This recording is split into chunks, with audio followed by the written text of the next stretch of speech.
السلام علیکم ورحمۃ اللہ وبرکاتہ۔ ہمیں دنیا سے کیا مطلب، مدرسہ ہے وطن اپنا، مریں گے ہم کتابوں پر، فرق ہوں گے کفن اپنا۔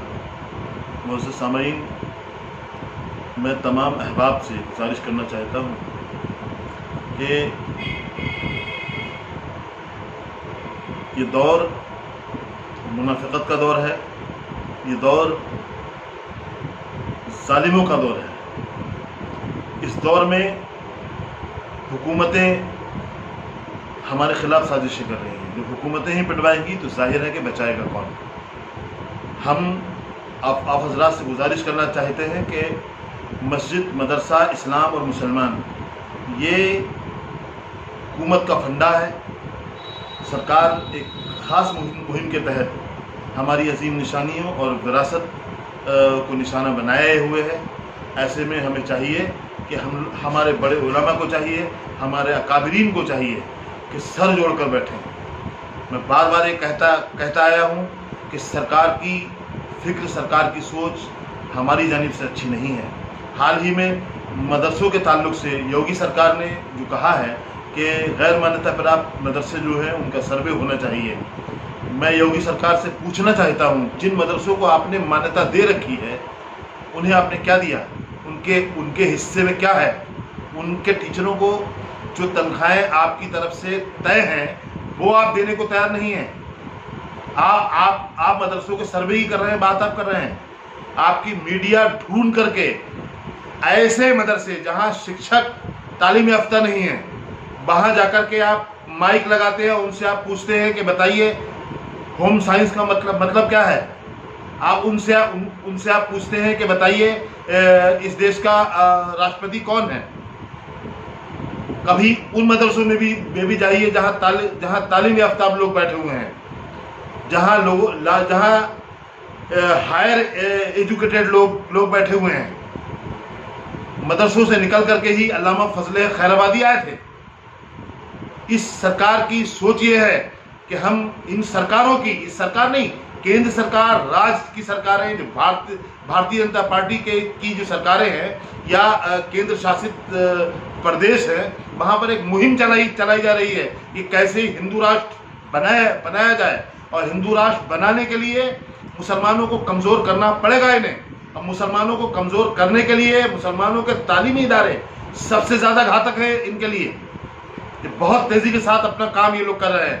آپ سمجھیے کہ مسلمانوں کو پریشان کر رہے ہیں، مسلمانوں کو ٹارگٹ کر رہے ہیں۔ یوگی سرکار پوری طریقے سے لگی ہوئی ہے۔ آسام میں دیکھیے، آسام میں بلڈوزر چلا کر کے یوگی ماڈل کر کے پیش کیا جا رہا ہے۔ وہاں پر مدرسے ڈھا دیے گئے ہیں۔ اگر وہاں آتنکوادی گتیویدھیوں میں کوئی ملا ہے، کوئی پایا ہے، تو وہاں چاہیے یہ تھا سرکار کو کہ وہ معاملہ کورٹ میں پیش کرے۔ عدالت ہے نا، کورٹ ہے۔ انصاف مٹ گیا ہے کیا ہندوستان سے؟ میں پوری ذمہ داری کے ساتھ یہ کہنا چاہتا ہوں کہ اتر پردیش کی سرکار مسلمانوں سے ڈری ہوئی ہے۔ بھارتی جنتا پارٹی کی سرکار مسلمانوں سے گھبرائی ہوئی ہے، اسی لیے مسلمانوں کے مدرسے نشانے پر ہیں۔ کبھی درگاہیں نشانوں پر ہیں، کبھی خانقاہیں نشانوں پر ہیں، کبھی مسجدیں نشانوں پر ہیں۔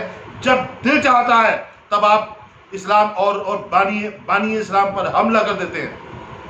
یہ کب تک چلے گا؟ آپ ڈیبیٹ کراتے ہیں کہ اسدالدین اویسی نے کیا کہا ہے، فلاں مسلمان مولانا نے کیا کہا ہے۔ آپ چاہتے ہیں کہ ہم اپنی زبانوں کو بند کر لیں؟ آپ چاہتے ہیں ہم کمروں میں پیک ہو جائیں؟ آپ چاہتے ہیں ہم جو کر رہے ہیں اس کے لیے ہم اپنی آنکھوں سے دیکھیں نا؟ ایسا نہیں ہو سکتا صاحب۔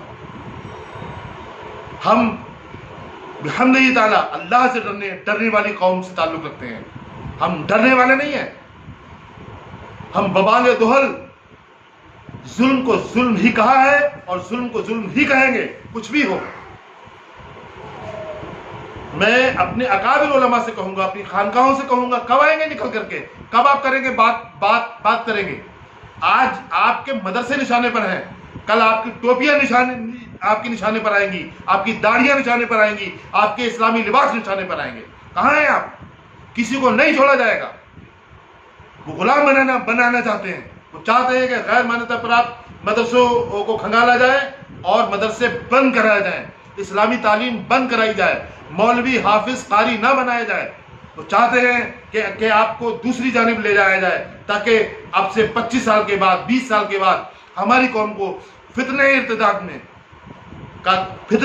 کا شکار کرے. اس کے علاوہ کچھ اور نہیں ہے. میرے عزیز دوستو، ساتھیو، میں پوری ذمہ داری کے ساتھ کہتا ہوں کہ وہی مدرسے ہیں جن میں سب سے پہلے انگریزوں کے خلاف جہاد کا فتویٰ کسی نے دیا، تو انہی مدرسوں کے پروڈکٹ مولانا فضل خیر آبادی تھے. انہی مدرسوں کے پروڈکٹ کا نام مولانا کفایت اللہ کافی تھا. ایسے 50,000 سے زیادہ باسنت عالم و حافظ و قاری و مفتیوں نے اس ملک کی آبیاری، اس ملک کی عزت کے لیے اپنی جانیں دی ہیں. اسے ہم کبھی فراموش نہیں کر سکتے، دیش کبھی فراموش نہیں کر سکتا. اس لیے مسلمانوں اٹھو اور وقت کی رفتار بن جاؤ، شریعت کے تحفظ کے لیے تلوار بن جاؤ. گھبراؤ نہیں. ہم حسینی ہیں، ہم صلاح الدین ایوبی کے پیروکار ہیں، ہم خالد بن ولید کے ماننے والے ہیں، ہم طارق بن زیاد کے قدموں پر اپنی جانوں کو نچھاور کرنے والے ہیں. ہمیں ڈرنے کی ضرورت نہیں ہے. ہمیں ظلم کے آگے گھٹنے نہیں ٹیکنا ہے. ہمیں ظالم کو ظالم کہنا ہے اور ظالم کے مقابلے میں کھڑے ہونا ہے. مسلمانوں، اگر آج میری بات تم نے نہیں سمجھی تو آنے والا وقت تمہارا بہت خراب ہوگا. نہ سمجھو گے تو مٹ جاؤ گے. ہندی مسلمانوں، تمہاری داستان تبدیل ہوگی داستانوں میں. RSS، وشو ہندو پریشد اور دیگر جو ہماری مخالف تنظیمیں ہیں، ان کا صرف مقصد ہے ہمیں ہمارے مذہب کو مٹانا. آپ یہ سمجھیے، آپ اس غلط فہمی میں نہ رہیے کہ ہمیں مٹا نہیں سکتے. ہمیں ہمارے مذہب پر یقیناً مسلمان نہیں مل سکتا، اسلام نہیں مل سکتا. لیکن یہ کس نے کہا کہ ہندوستان سے مسلمان نہیں مل سکتا؟ یہ کس نے کہا کہ ہندوستان سے اسلام ختم نہیں ہو سکتا؟ کیا اسپین سے اسلام ختم نہیں ہوا؟ کیا اور بہت سارے ممالک ہیں وہاں سے اسلام ختم نہیں ہوا؟ جہاں جہاں لوگ کمروں میں بیٹھے رہے، ان حکومتوں کا شکار ہوتے رہے، اور جہاں جہاں لوگ ان سے بات کرنے کے لیے، ان سے مقابلہ کرنے کے لیے نکلے ہیں، ان کے ظلم کے خلاف نکلے ہیں، وہاں اسلام ہے اور اسلام رہے گا. اللہ کی مدد جب آئے گی آپ کو، جب آپ نکلیں گے. کمرے میں بیٹھے رہیں اور اللہ کی مدد کی توقع کر رہے ہیں، یا آپ اپنی قوم پر ظلم کر رہے ہیں. بھولی والی قوم، اسے کیا معلوم کہاں پر ہمارے ساتھ کیا ہو رہا ہے. ہماری عظیم نشانیوں، ہماری وراثتوں کو نشانہ بنایا جا رہا ہے. تم کمروں میں بیٹھے ہو. اس لیے اٹھیے، جواب دیجئے. جواب آپ نے اگر جہاد پر جواب دے دیا ہوتا تو جہاد جیسا پاک لفظ آج مسلمان نہیں ہوتا. کون جہادی ہے؟ اگر آتنکوادیوں نے، دہشت گردوں نے اپنے کام کو جہاد کہا ہے تو اسے مان لیا جائے گا کہ جہاد یہی ہے. جہاد کی صحیح پریبھاشا بتانے کے لیے تم کیوں نہیں نکلے؟ تمہیں نکلنا پڑے گا. اس لیے اٹھیے. داڑھی ٹوپی، مسلمان، اسلام، مولانا، انہیں کھل رہا ہے اور لوگوں کے دماغ سے یہی چیزیں نکالنے کی سازش اور کوشش کر رہے ہیں. تمہیں سمجھنا ہوگا. لوگوں کے دلوں سے علماء کی محبت کو پامال کیا جا رہا ہے، نکالا جا رہا ہے. آپ کے سمجھ میں نہیں آ رہا ہے. اس لیے مسلمانوں اٹھو، ظلم کے خلاف بات کرو. ہم یہ نہیں کہتے آپ سڑک پر آ کر کے آپ دنگا آپ کریں. آپ حکومت کے نمائندوں سے بات کریں. آپ حکومت کے عمال سے بات کریں. آپ ان سے کہیں یہ نہیں ہے صاحب، یہ جھوٹ ہے صاحب، سچ یہ ہے جو ہم بتا رہے ہیں. سمجھو گے تو مٹ جاؤ گے. اے ہندی مسلمانوں، تمہاری داستان تک نہ ہوگی. داستان باطل سے مٹنے والے، اے آسمان نہیں، ہم 100 بار کر چکا ہے تو امتحان ہمارا. السلام علیکم ورحمۃ اللہ وبرکاتہ.